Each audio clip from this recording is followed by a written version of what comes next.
ओम शांति।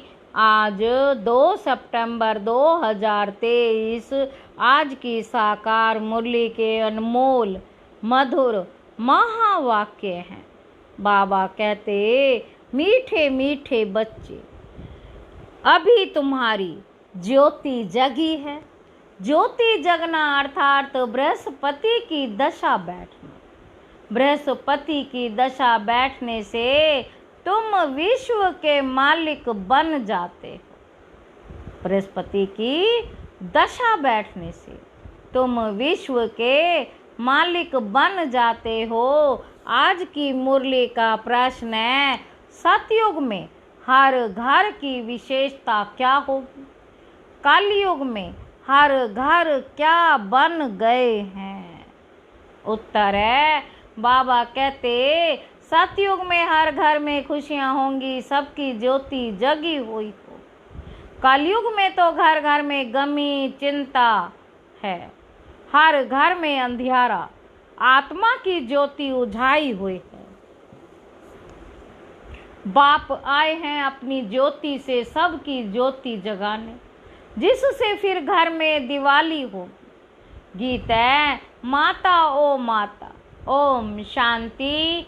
बाबा कहते, बच्चों ने माँ की महिमा सुनी, यूं वास्तव में उपमा तो एक की ही होती है। माँ को तो भी जगत अम्बा बनाने वाला, जन्म देने वाला फिर भी कोई और है। ऐसी माँ को भी जन्म किसने दिया? बाबा पूछ रहे हैं, ऐसी माँ को भी जन्म किसने दिया? कहेंगे, पतित पावन परम पिता परमात्मा शिव ने दिया। फिर भी महिमा हो जाती है एक ही ज्ञान सागर, पतित पावन परम पिता परमात्मा शिव की।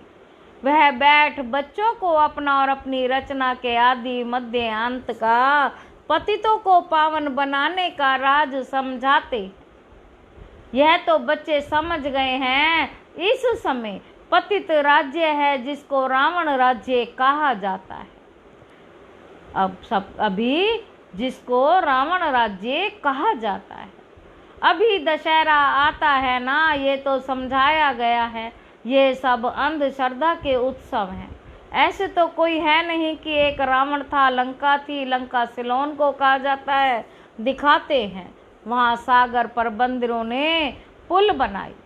वास्तव में ये सब हैं दंत कथाएं। ऐसे तो है नहीं कि 10 शीश वाला कोई रावण था, लंका में राज्य करता था। फिर तो उनकी एफजी लंका में ही जलानी चाहिए। रावण को जलाने का भारत में ही रिवाज है, और कोई जगह नहीं जलाते। अखबारों में भी यहाँ के लिए पड़ता है। सबसे जातसी उत्सव मैसूर का महाराजा मनाता। उनका शायद इस दंत कथा से प्रेम दिखाई पड़ता है। अब इस पर समझाना तुम बच्चों का काम है। एफजी तो दुश्मन का बनाकर जलाया जाता है। एफजी बुत दुश्मन का बनाकर जलाया जाता है। जैसे आगे हिटलर का एफजी बनाकर जलाते थे। दुश्मन तो बहुतों के होते हैं। अब रावण किसका दुश्मन था? भारतवासियों का दुश्मन था। परंतु दुश्मन को एक ही बार जलाया जाता है। ऐसे तो कोई भी नहीं करते जो हर वर्ष दुश्मन का एफजी बुत बनाकर जलाते। दुश्मन का एफजी तो बनाते हैं, परंतु वर्ष वर्ष तो नहीं जलाते। यह रावण फिर कौन है जिसका भारत में बहुत समय से 10 शीश वाला एफजी बनाकर जलाते रहते हैं? यह दुश्मन कब से हुआ जो मरता ही नहीं, आखिर खत्म होगा या सदैव रहेगा ही? बाबा कहते, तुम बच्चे जानते हो भारत ही पवित्र था, फिर भारत को ही रावण ने अपवित्र बनाया। अभी रावण राज्य है, अगर लंका का राज्य था तो रानी भी होगी। तुम तो ये बातें मानेंगे नहीं। रावण अभी तक जीता है। वह क्या कुछ भी समझते नहीं, जीता है। फिर उसकी एफजी बनाकर जलाते रहते हैं। एक बार जलाया, फिर क्या हुआ? हर वर्ष जलाते रहते हैं। तो तुम बच्चों को समझना चाहिए, समझाना चाहिए। कमेटी के बड़े जो बनते हैं, जैसे मैसूर का महाराजा, वह बहुत मानते हैं, फॉरेनर्स को भी देखने के लिए बुलाते, समझेंगे शायद ऐसा हुआ होगा, परंतु ऐसा तो कभी हुआ ही नहीं। नाटक बना देते हैं, रावण का भी नाटक बनाते हैं। इस रावण की बात पर समझाना है, बड़ी जबरदस्त बात है।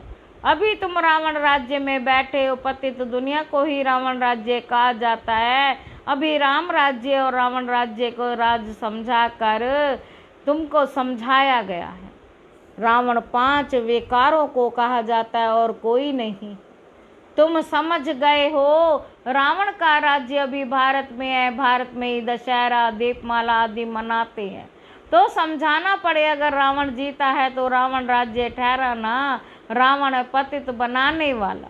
तुम जानते हो 5 विकार जो इस समय सर्वव्यापी हैं, उनको ही रावण कहा जाता। रावण के चित्र तो आगे दशहरे में निकले थे, इसमें तारीख तिथि भी डालनी पड़ी। इस समय पतित का विनाश और पावन की स्थापना होती है। बाबा कहते पतित का विनाश और पावन की स्थापना होती है।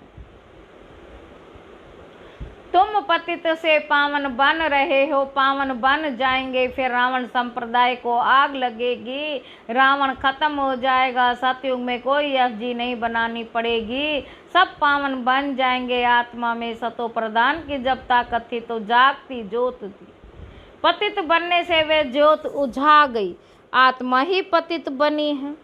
उड़ने की ताकत ही नहीं, 5 विकारों से आत्मा आयरन एजेड बन गई। 5 विकारों से आत्मा आयरन एजेड बन गई है।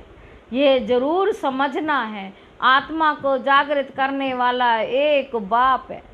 यह तो सब कहते हैं ज्योति स्वरूप परम पिता परमात्मा आएगा। अब ज्योति स्वरूप तो तुम आत्मा भी हो, परम पिता परमात्मा भी ज्योति स्वरूप है। तुम्हारी आत्मा की ज्योत बुझ गई है, बाकी जाकर जरा सी रही है। मनुष्य मरते तो रात दिन उनका दीवा जलता है, दीवे की बहुत संभाल करते हैं, घृत खत्म होने पर फिर डालते हैं। आत्माओं का भी ऐसे है, आत्मा जाकर सबकी ज्ञान से ज्योति जगाते हैं। ज्योति जगी हुई कितनी समय चलती है, वह तो रात को जलाते, फिर घृत खत्म होने लगता, घृत डालते जाते। तुम्हारी अब ज्योति जग रही है, जागते जागते फिर जग ही जाएगी। ज्योति बुझने में 5000 वर्ष लगता है, फिर बाप आकर घृत डालते, तुम्हारी अब ज्योति जगी, धीरे धीरे कला कम होती जाएगी, ज्योति उजाई हो जाएगी। तुम जानते हो सभी, हमारी ज्योति जागती है। फिर सतयुग में घर घर में सोजरा होगा। भारत की जो भी बात है, अभी तो घर घर में रावण अंधियारा है, खुशी भी है। तुम जानते हो सतयुग त्रेता में हम बहुत खुश थे, सतयुग त्रेता में हम बहुत खुश थे, घर घर सोजरा था। भारत की ही बात है, घर घर अंधेरा है, खुशी ही नहीं है। कलयुग में अभी घर घर अंधियारा है, खुशी नहीं है। तुम जानते हो सतयुग त्रेता में बहुत खुश थे, खुशी मनाते, सभी बच्चों की ज्योति जगी हुई रहती, सभी बच्चों की ज्योति जगी हुई रहती। फिर थोड़ी थोड़ी कमती होती जाती, इस समय तो बिल्कुल उझाई हुई है, खाद पड़ी हुई है। बाप आकर फिर ज्ञान का घृत डालते हैं, जिससे तुम फिर जागती ज्योत बन जाते, तुम्हारे ज्ञान चक्षु खुल जाते हैं। तुम जानते हो अभी हमारी सारी काया खल्लास हो गई है, अभी तुम जानते हो सारी काया खल्लास हो गई है। राहु का ग्रहण लग गया है, तुमको काला होने में कितना समय लगता है, शुरू से लेकर थोड़ा थोड़ा होते माया का प्रवेश होने से ही बहुत काले बन जाते। अभी तुम्हारे ऊपर राहु की दशा है, सबसे कड़ी है राहु की दशा। अभी फिर बृहस्पति की दशा बैठती है, क्योंकि अभी विश्व का मालिक बनने के लिए तुम बृहस्पति गुरु द्वारा पुरुषार्थ कर रहे हो। वह है अविनाशी गुरु, किसका? अविनाशी आत्माओं का। वह मनुष्य लोग आत्माओं का गुरु नहीं बनते, वह मनुष्यों का गुरु बनते हैं। अभी बाप तुम्हारी आत्माओं का गुरु आकर बने हैं, बृहस्पति परमपिता परमात्मा है। तुम समझते हो अब हमारे ऊपर बृहस्पति की दशा है, स्वर्ग के मालिक जो बनेंगे अविनाशी सुख रहता है, परंतु उसके लिए पुरुषार्थ अब अविनकित करना है, उसके लिए पुरुषार्थ अब करना है। हम सुख धाम के महाराजा महारानी बने, पुरुषार्थ तो हर एक का अपना चलता है। यह है रुद्र शिव की पाठशाला व ज्ञान सागर। तुम उनकी पाठशाला में पढ़ रहे हो। भगवान आज मैं तुमको राजयोग सिखलाता। अविनाशी आत्माओं का अविनाशी बाप मैं हूँ, एक जिस्मानी बाप एक है रूहानी बाप। दोनों कंट्रास्ट भी बताना है, दो जरूरी। रूहानी बाप कब मिलते? जिसको भक्ति मार्ग में सब रूहें याद करती।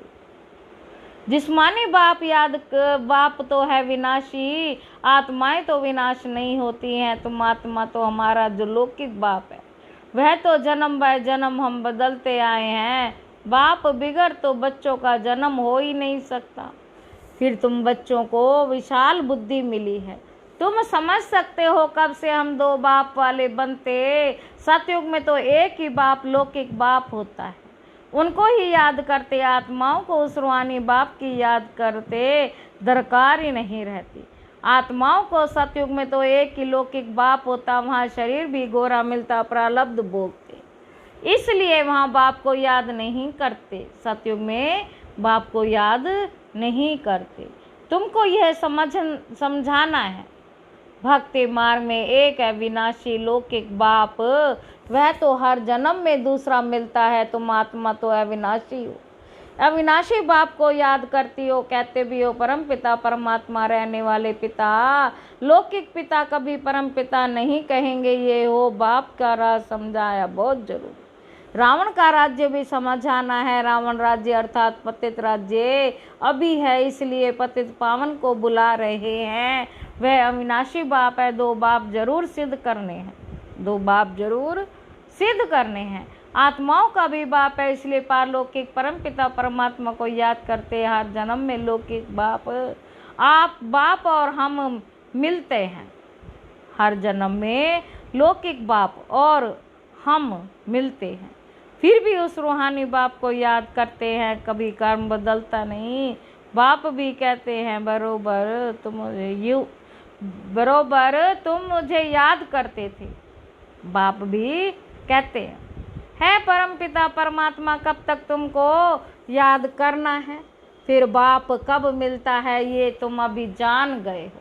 जब भक्ति का अंत होता है तब भक्तों को फल देने बाप आते हैं। बाप ने समझाया है, सभी भक्तों को मुक्ति जीवन मुक्ति देता हूँ। तुम जानते हो सतयुग में एक ही धर्म होता है, उसको नस नस में वननेस कहेंगे। कहते भी हैं सभी मिलकर एक हो जाए, परंतु सभी धर्म एक हो नहीं सकते। बाबा कहते सभी धर्म एक हो जाओ, पर लेकिन एक हो नहीं सकते। एक राज्य हो जाता है, पवित्रता सुख शांति रहती है। भारत में राम राज्य जरूर, अभी ये रावण राज्य है, इसलिए रावण को जलाते रहते हैं। एक दो तो बाप का राज्य समझाने से झट समझ गए। अविनाशी बाप तो जरूर है, नई दुनिया का रचने वाला बाप ही है। नई दुनिया में बरोबर देवी देवताएं ही थे, नई दुनिया में देवी देवताएं भी थे। फिर वही दुनिया नई से पुरानी होती है। नई दुनिया में कितने जन्म लेते हैं, पुरानी दुनिया में कितने जन्म लेते हैं, ये जानते हो। बेहद का बाप ऐसे ही नहीं जन्म देते। 84 जन्मों का आधा होना चाहिए। 84 जन्म पुरानी दुनिया है, 84 जन्म ही नई दुनिया। 84 जन्मों का आधा होना चाहिए। 42 जन्म पुरानी दुनिया, 42 जन्म नई दुनिया। भारतवासियों की आयु 100-125 वर्ष थी, अभी 40-50 वर्ष भी मुश्किल से। तो आधा कल्प आधा आधा हो ना सके। 84 जन्मों का हिसाब तो चाहिए ना। बाप कहते तुम्हारा 84वां जन्मों का चक्र पूरा हुआ। तुम नहीं जानते हो, हम समझाते हैं। 84 जन्मों का राज सिवाय परम पिता परमात्मा के और कोई समझा ना सके। तुम बाप से सुनकर खुश होते हो और फिर नई दुनिया के लिए पुरुषार्थ करते। अब ये बच्चों को सिद्ध कर बताना है। हम अभी बेहद के पारलौकिक बाप से बेहद का वर्षा ले रहे। उनको कहा ही जाता है हेवनली गॉडफादर। जब नए घर की स्थापना होती है तब पुराने घर को तोड़ा जाता है, लिखा भी जाता है स्थापना फिर विनाश। पहले स्थापना फिर विनाश। स्थापना जब पूरी हो जाएगी तब विनाश स्थापन हो जाएगा। स्थापना करने वाला परमपिता परमात्मा इस ब्रह्मा द्वारा ये भी बाबा ने समझाया, सूक्ष्म वतन को प्रजापिता ब्रह्मा नहीं कहेंगे, वहाँ प्रजा होती नहीं। सूक्ष्म वतन में प्रजा होती नहीं, जरूर प्रजापिता ब्रह्मा यहाँ आया होगा, यहाँ होगा, वही फिर अव्यक्त संपूर्ण बनेगा। वह तो अव्यक्त जरूर व्यक्त भी चाहिए ना, व्यक्त भी चाहिए ना, तो फिर अव्यक्त होना दोनों अभी दिखाई पड़ते हैं। प्रजापिता ब्रह्मा यहाँ भी है, सूक्ष्म वतन के भी यहाँ है। परम पिता परमात्मा प्रजापिता ब्रह्मा तो यहाँ चाहिए जरूर। प्रजापिता ब्रह्मा के बच्चे भी यहाँ हैं। प्रदर्शनी में दो बाप का राज समझाना कायदा तो है, एक दो को अलग अलग समझाया जाता है।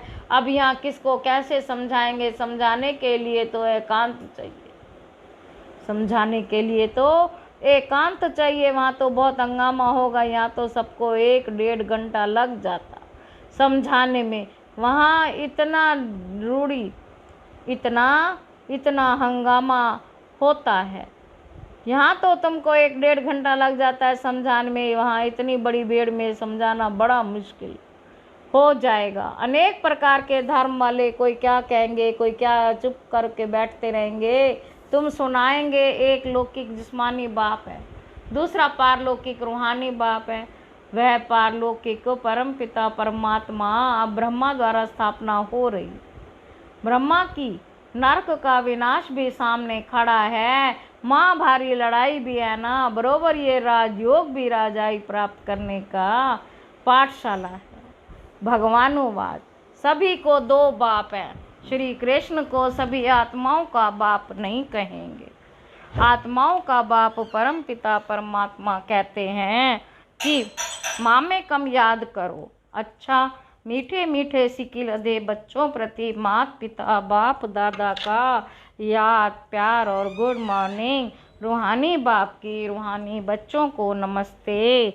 हम रूहानी बच्चों की रूहानी बाप दादा को याद प्यार और नमस्ते। धारणा के लिए मुख्य सार पहला पॉइंट है, स्वयं में ज्ञान का घृत डालते सदा जागती ज्योत रहना है।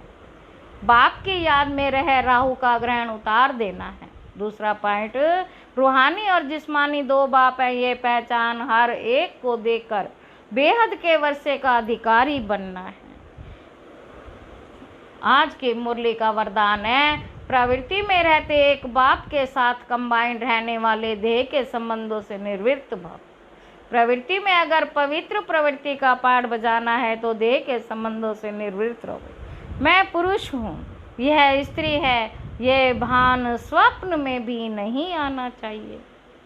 आत्मा भाई भाई है, स्त्री पुरुष कहाँ से आए, युगल तो आप और बाप हो। यह तो निमित्त मात्र सेवा अर्थ है, बाकी कंबाइंड रूप में आप और बाप हो, ऐसा समझकर चलो।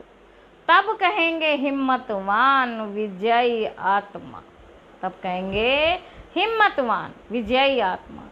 आज का स्लोगन है, सदा संतुष्ट और सदा खुश रहने वाले ये खुश नसीब तीव्र पुरुषार्थी है। अच्छा, ओम शांति।